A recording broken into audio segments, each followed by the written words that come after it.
Alright, so somewhat new jokes tonight. Somewhat. I mean, they're oldish jokes, but I don't think you guys have ever heard them. Dude, I've never been here. Oh yeah, It's all new. Ground control to Major Tom. Hey, there we go. Hey, everybody. Welcome to Chaos. How are you doing tonight? Woo! Yeah! Come on.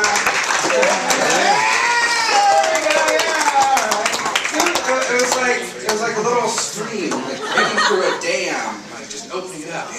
Yeah. Feeling good tonight. How's everybody doing? Yep. Good. All right. Glad to see everybody. Of course, you guys in the front row. Hey, how are you? Good. I remember my car tonight, by the way. Nice. There's a pocket right there, just FYI. I just got back from John Day today.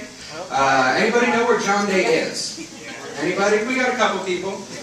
Who here knows John Day because they drove through it? Yep, there we go. That's about right. Yeah. I inherited a house, and I spent all summer trying to clean it out, and I think this is the last week that I've spent there. But living in John Day isn't so bad. It's very quiet. I kind of know everybody there already. It's one of those... got a lot of writing done, which is awesome. I did one comedy show while I was there. I was able to bring some people from band, and we did a comedy show. And when they were coming, they're like, food and lodging and stuff. And I said, oh yeah, I've got that totally taken care of. And they're like, okay, but we want steak and lobster. I said, yeah, this is John Day. Plenty of steak, not a lot of lobster. We do have crawdads, which are kind of like lobster sliders in a way. It's almost as good.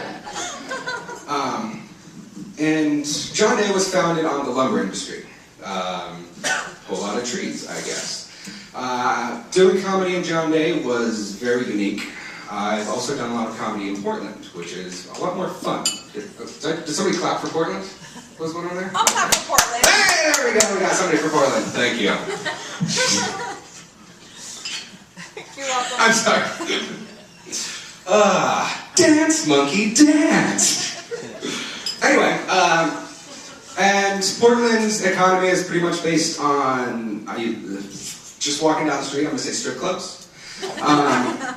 And the difference between John Day and Portland is absolutely amazing. But the difference between lumberjacks and strippers are almost... I mean, they have one big thing in common, which is their motto, which is you can't make money without wood.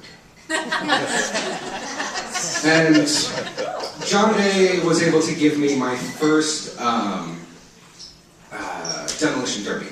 Anybody been to a demolition derby? Yeah. Anyone? Yeah! Woo! A lot of that. Yeah! Get her done!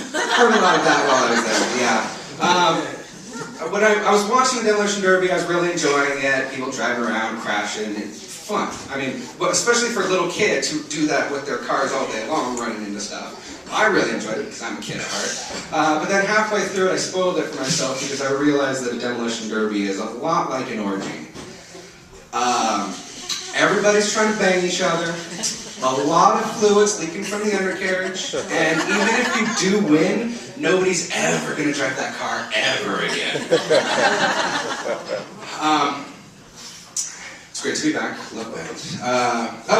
So just letting everybody know, next week no comedy show, but we will have a comedy show the week after that because Thanksgiving.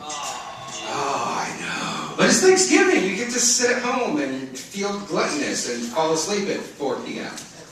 after dinner. Because apparently 2 p.m. is dinner time on one day out of the entire year. Is anybody who's excited for Thanksgiving? Anybody excited for Thanksgiving? Yeah? Last year's Thanksgiving ruined 2 things for me. First of all, pumpkin pie. And let me explain. The second one is it ruined boobs for me. I used to love boobs. Boobs are the best thing. And guys, boobs? Who loves boobs? Yeah!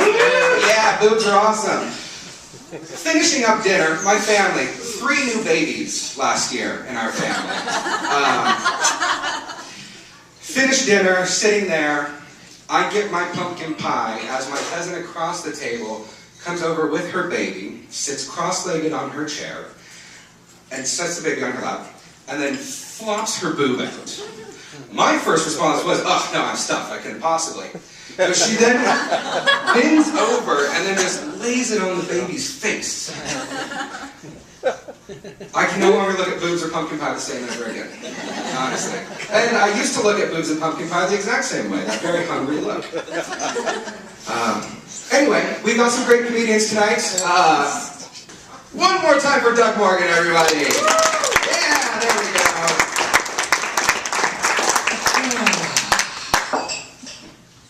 Let's see if I can beat that.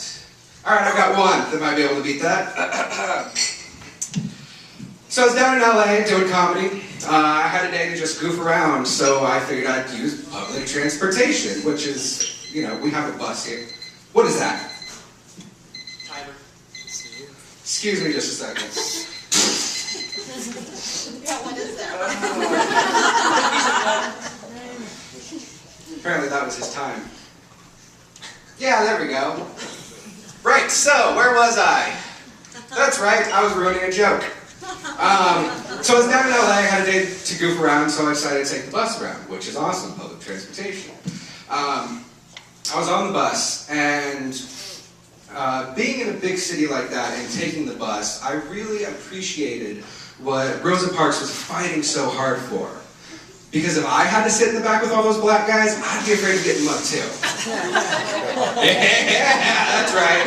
I got no, that's what I wanted. That's pretty much it, yeah. All right.